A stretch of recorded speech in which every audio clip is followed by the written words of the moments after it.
Miss Maggie here, you can see she's wearing a cone and she's completely bound up on her foot because we live next to terrible, horrible, disrespectful neighbors. I mean, seriously, this is irresponsible pet owners. So they're vicious dogs, which you've seen in the previous video. Are aggressive and dangerous. I mean, you've seen it. Hey, what are you doing? Don't be. No, we don't dig. Okay. Oh, I need to take my jacket off real quick.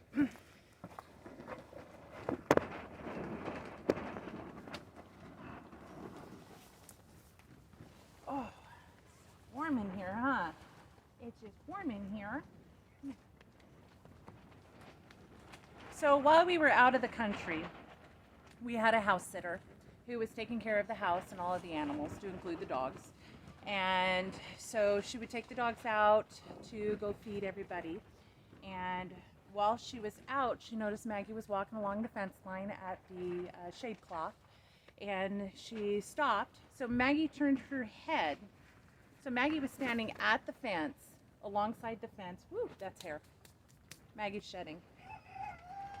So Maggie was standing along the fence, and the shade cloth was on the fence line, and Maggie was standing there, and she turned her head away from the fence, pointing at the house sitter, when the neighbor's vicious dog reached through the fence, grabbed Maggie's foot, and ripped the top of the skin clean to the bone. The house sitter said she saw the skin from Maggie in the dog's mouth as the dog turned to go away from the fence.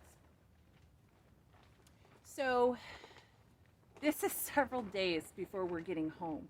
I'm freaking out. She's freaking out.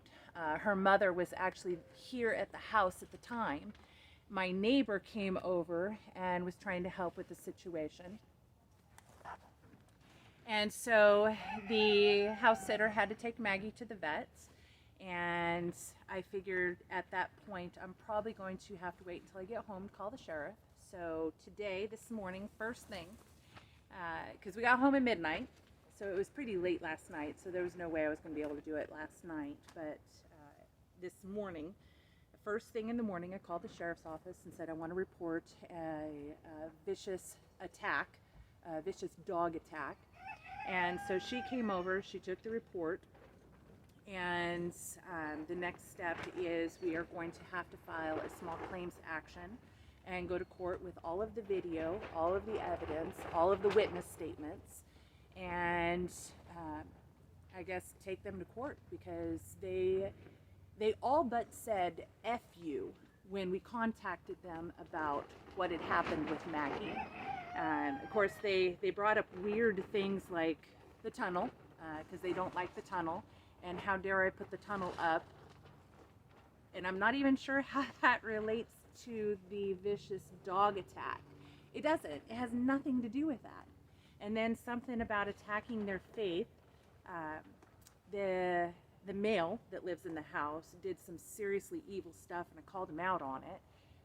But I'm not sure how that's attacking his faith, or how that has anything to do with a vicious dog attack. I have asked these neighbors to take care of their dogs, to stop their dogs from attacking us at the fence line, to stop their dogs from constantly barking at us.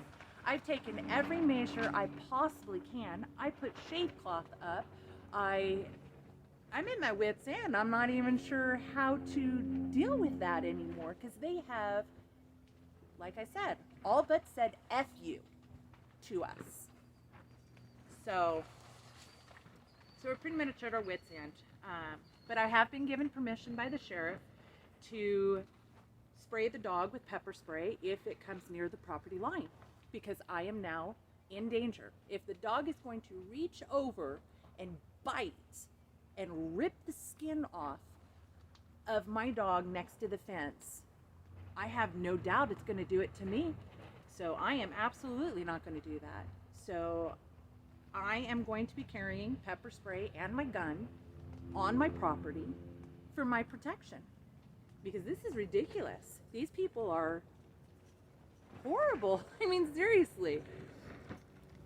These people, I mean, I have no words for it. You have a dog, you train your dog. You take care of your dog.